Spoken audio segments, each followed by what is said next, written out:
আজ ছিল জগন্নাথ দেবের স্নানযাত্রা। আগেই জানা ছিল পশ্চিম মধ্য বঙ্গোপসাগর এবং উত্তর অন্ধ্রপ্রদেশ উপকূলে সক্রিয় রয়েছে ঘূর্ণাবর্ত। যদিও উত্তর ওড়িশার ঘূর্ণাবর্ত ক্রমশ শক্তি হারাচ্ছে, তবে বর্ষা আসছে, কিন্তু কবে থেকে সেটা জানালো আলিপুর আবহাওয়া দফতর।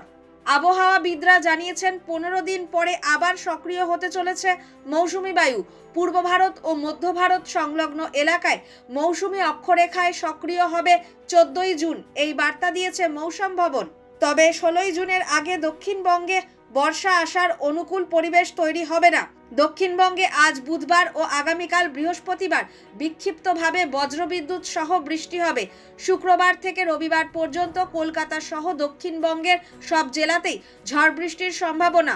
বজ্রবিদ্যুৎ সহ হালকা থেকে মাঝারি বৃষ্টির সঙ্গে 40 থেকে 50 কিলোমিটার গতিবেগে দমকা ঝোড়ো বাতাস বইবে উত্তর ও দক্ষিণ 24 পরগনা, পূর্ব ও পশ্চিম মেদিনীপুর এবং ঝাড়গ্রামে।